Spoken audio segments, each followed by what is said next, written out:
എൻ്റെ എല്ലാ കൂട്ടുകാർക്കും സുനിത കിച്ചൻ വ്ളോഗിലേക്ക് സ്വാഗതം. ഇന്ന് ഞാൻ വന്നിരിക്കുന്നത് നല്ല സോഫ്റ്റ് ആയിട്ടുള്ള നല്ല പഞ്ഞി പോലത്തെ ചപ്പാത്തി തയ്യാറാക്കുന്ന ഒരു വീഡിയോ ആയിട്ടാണ് വന്നിരിക്കുന്നത്.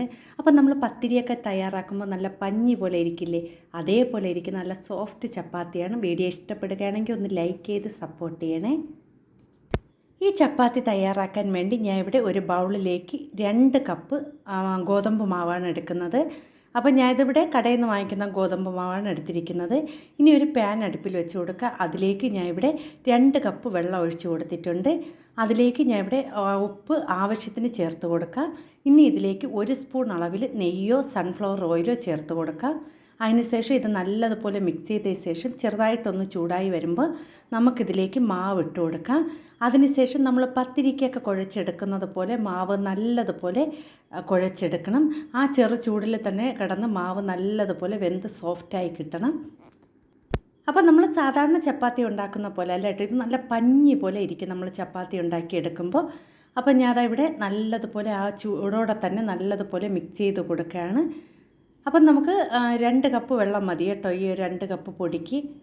അപ്പോൾ ഇത് നല്ലതുപോലെ ഒന്ന് മിക്സ് ചെയ്തതിന് ശേഷം നമുക്കിതിനെ ഒന്ന് ചൂടാറാൻ വേണ്ടി മാറ്റി വയ്ക്കാം. ഇനി നമുക്ക് ആ ഒരു ചൂടൊന്ന് ഇതുപോലെ ഒന്ന് ആറി കിട്ടാൻ വേണ്ടി ആ ഒരു തവി കൊണ്ട് നമുക്കൊന്ന് ഇത് നല്ലതുപോലെ ഒന്ന് മിക്സ് ചെയ്ത് കൊടുക്കാം. അതിനുശേഷം നമ്മൾ വെജിറ്റബിളൊക്കെ ചോപ്പ് ചെയ്യുന്ന ആ ഒരു ചോപ്പറിലേക്ക് നമുക്ക് മാവ് കുറച്ച് വിധം ഇട്ട് ഒന്ന് കറക്കിയെടുക്കണം. അപ്പോൾ ഞാൻ അതിന് മുമ്പേ കുറച്ച് എണ്ണ ഒന്ന് തടവി കൊടുക്കുകയാണ്. നമുക്ക് ആ ഒരു മാവ് ആ വെജിറ്റബിൾ ചോപ്പറിലേക്ക് ഒട്ടിപ്പിടിക്കാതിരിക്കാൻ വേണ്ടി ഒന്ന് എണ്ണയൊന്ന് തടവി കൊടുക്കുകയാണ്. ഇങ്ങനെ ചെയ്യുകയാണെങ്കിൽ മാവ് അതിൽ ഒട്ടിപ്പിടിക്കില്ല കേട്ടോ. അതിനുശേഷം നമുക്കിതിലേക്ക് കുറച്ച് വിധം മാവ് ഇട്ട് കൊടുത്ത് ഒന്ന് നല്ലതുപോലെ ഒന്ന് കുഴച്ചെടുക്കാം കേട്ടോ. അപ്പോൾ നമ്മൾ ഇതിൽ കുഴച്ചെടുക്കുമ്പോൾ നമ്മൾ നല്ലതുപോലെ മാവ് സോഫ്റ്റായി കിട്ടും. അപ്പം ഞാനവിടെ കുറച്ച് മാവ് ഇതിലേക്ക് ഇട്ട് കൊടുത്തിട്ടുണ്ട്. ഒരു 2 സ്റ്റെപ്പായിട്ട് നമുക്കിട്ട് കുഴച്ചെടുക്കാം കേട്ടോ. അപ്പോൾ ഞാനവിടെ ഒന്ന് നല്ലതുപോലെ ഒന്ന് പ്രസ് ചെയ്ത് കൊടുക്കുകയാണ്. 2-3 പ്രാവശ്യം നല്ലതുപോലെ ഒന്ന് പ്രസ് ചെയ്തതിന് ശേഷം നമുക്ക് ഈ ഒരു മാവ് നമുക്കൊരു പാത്രത്തിലേക്ക് മാറ്റി കൊടുക്കാം കേട്ടോ. അപ്പോൾ ഇങ്ങനെ ചെയ്യുകയാണെങ്കിൽ നമുക്ക് ആ മാവ് നല്ലതുപോലെ ഒന്ന് സോഫ്റ്റായി കിട്ടും. പിന്നെ കുറച്ചൊന്ന് കുഴച്ചെടുത്താൽ മതിയല്ലോ. അപ്പോൾ നമുക്ക് ഇതുപോലെ ഒന്ന് എല്ലാം ഇതുപോലെ ഒന്ന് മിക്സ് ചെയ്തതിന് ശേഷം നമുക്ക് പാത്രത്തിലേക്ക് ആക്കാം. അപ്പോൾ ഞാനവിടെ മാവെല്ലാം കൂടെ ഒരു സ്റ്റീൽ പാത്രത്തിലേക്ക് എല്ലാം ആക്കിയിട്ടുണ്ട്.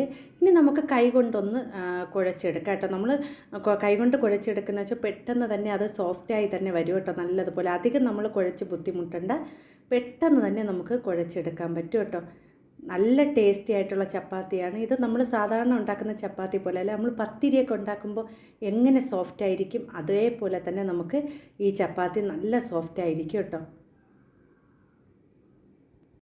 അപ്പോൾ മാവ് ഇവിടെ നല്ലതുപോലെ കുഴച്ച് നല്ല സോഫ്റ്റാക്കി എടുത്തിട്ടുണ്ട്. ഇനി നമുക്കിതിനെ ചെറിയ ബോൾസാക്കി ഓരോ ചപ്പാത്തി മാവിൻ്റെ വലിപ്പത്തിന് നമുക്ക് ചെറിയ ബോൾസാക്കി എടുത്താൽ മതി കേട്ടോ. അധികം വലിയ ബോൾസാക്കി എടുക്കണ്ട, ഇത്തിരി ചെറിയ ബോൾസാക്കി നമുക്ക് ഉരുട്ടിയെടുക്കാം കേട്ടോ. അപ്പോൾ ഇതിനു മുമ്പേ ഞാൻ ചപ്പാത്തി എളുപ്പത്തിൽ തയ്യാറാക്കുന്ന വീഡിയോകളൊക്കെ കുറച്ച് ഇട്ടിട്ടുണ്ട്. അപ്പോൾ ആ വീഡിയോ കാണാൻ ഇഷ്ടമുള്ളവരൊന്ന് വീഡിയോ കണ്ട് സപ്പോർട്ട് ചെയ്യണേ.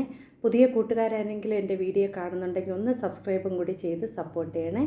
അപ്പം ഞാനവിടെ മാവ് നല്ലതുപോലെ ഉരുട്ടിയെടുത്തിട്ടുണ്ട് കണ്ടോ. ഈ ഒരു അളവിൽ നമുക്ക് ഇതുപോലെ തന്നെ എല്ലാം നമുക്ക് തയ്യാറാക്കി എടുക്കാം കേട്ടോ. നമ്മളിതുപോലെ എല്ലാം ഉരുട്ടിയിട്ട് വയ്ക്കുകയാണെങ്കിൽ നമുക്ക് ജോലി പെട്ടെന്ന് ചെയ്യാൻ പറ്റും കേട്ടോ.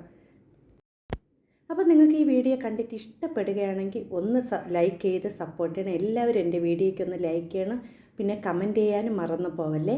അപ്പോൾ ഞാനവിടെ മാവെല്ലാം ഉരുട്ടി ഇവിടെ എല്ലാം എടുത്തിട്ടുണ്ട്. ഇനി നമുക്കിതിനെ ഓരോന്ന് വിധം ഒന്ന് പരത്തിയെടുക്കാം കേട്ടോ. അപ്പം നമുക്ക് പെട്ടെന്ന് തന്നെ പരത്തിയെടുക്കാൻ പറ്റും. കുറച്ച് മാവ് ഒന്ന് തൂറ്റി കൊടുത്തതിന് ശേഷം നമുക്ക് ഒന്ന് പരത്തിയെടുക്കാം കേട്ടോ. എളുപ്പത്തിന് തന്നെ നമുക്ക് ആ ഒരു ചപ്പാത്തി പരത്തിയെടുക്കാൻ പറ്റും കേട്ടോ. അപ്പം ഞാനവിടെ ചപ്പാത്തി മാവ് നല്ലതുപോലെ പരത്തിയെടുക്കണം. പെട്ടെന്ന് തന്നെ നമുക്ക് പരത്തിയെടുക്കാൻ പറ്റും കേട്ടോ. നല്ല സോഫ്റ്റായിട്ടുള്ള മാവാണ്. ഇവിടെ ഞാൻ ചപ്പാത്തി പരത്തിയെടുത്തിട്ടുണ്ട്. ഇനി നിങ്ങൾക്കിത് നല്ല റൗണ്ട് ഷേപ്പിന് കിട്ടണമെങ്കിൽ എന്തെങ്കിലും ഒരു പാത്രം എന്തെങ്കിലും വെച്ച് കട്ട് ചെയ്താൽ മതി കേട്ടോ. ഞാൻ ഇവിടെ ഒന്നും ചെയ്യുന്നില്ല. ഇനി ചൂടായി കിടക്കുന്ന പാനിലേക്ക് ഇട്ട് കൊടുക്കുകയാണ്. 1 മിനിറ്റ് ആകുമ്പോൾ ഒന്ന് തിരിച്ചിട്ട് കൊടുക്കുക കേട്ടോ. നമ്മൾ ഇത് ചൂടായി ഒരു സൈഡൊന്ന് ചൂടായി വരുമ്പോൾ നമുക്കതിനെ ഒന്ന് തിരിച്ചിട്ട് കൊടുക്കണം. അതിനുശേഷം ആ സൈഡ് ഒന്ന് ചൂടായി കിട്ടുമ്പോൾ നമുക്കിത് നല്ലതുപോലെ പൊങ്ങി വരും കേട്ടോ. അപ്പോൾ കണ്ടത് ഇവിടെ നല്ലതുപോലെ പൊങ്ങി വരുന്നുണ്ട്. ചപ്പാത്തി നല്ല സോഫ്റ്റാണ് കേട്ടോ. അപ്പോൾ നിങ്ങൾക്ക് ഈ വീഡിയോ കാണുമ്പോൾ തന്നെ അറിയാം നല്ല പഞ്ഞി പോലത്തെ ചപ്പാത്തിയാണ്. കണ്ടോ, നല്ലതുപോലെ പൊങ്ങി കിട്ടിയിട്ടുണ്ട്. ഇനി നമുക്കിതിനെ പതുക്കെ ഒന്ന് തിരിച്ചിട്ട് കൊടുക്കണം കേട്ടോ. ഒരു സൈഡ് ഒന്ന് നല്ലതുപോലെ വെന്ത് കിട്ടിയ ശേഷം നമുക്കിതിനെ തിരിച്ചിട്ട് കൊടുക്കണം. കൂടുതലധികം വെന്ത് പോവേണ്ട കാര്യമില്ല. നമുക്ക് നല്ലതുപോലെ ചൂടുവെള്ളത്തിലാണല്ലോ കുഴച്ചെടുത്തത്, പെട്ടെന്ന് തന്നെ നമുക്കിത് വെന്ത് കിട്ടും കേട്ടോ. ഇനി അതിനെ ഒന്ന് തിരിച്ചിട്ട് നമുക്ക് തിരിച്ചു മറിച്ചിട്ട് നമുക്ക് അതിനെ ഒന്ന് ചുട്ടെടുക്കാം കേട്ടോ.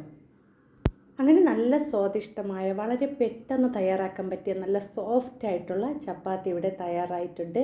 ഇതെല്ലാവരും ഒരിക്കലെങ്കിലും തയ്യാറാക്കി നോക്കണം. വീഡിയോ ഇഷ്ടപ്പെടുകയാണെങ്കിൽ ഒന്ന് ലൈക്ക് ചെയ്ത് സപ്പോർട്ട് ചെയ്യണേ. അതുപോലെ തന്നെ നിങ്ങളുടെ വിലയേറിയ അഭിപ്രായങ്ങളും നിർദ്ദേശങ്ങളും എൻ്റെ കമൻറ്റ് ബോക്സിൽ കമൻറ്റായി അറിയിക്കാനും മറന്നു പോവല്ലേ. പുതിയ കൂട്ടുകാർ ആരെങ്കിലും എൻ്റെ വീഡിയോ കാണുന്നുണ്ടെങ്കിൽ ഒന്ന് സബ്സ്ക്രൈബ് ചെയ്യണേ.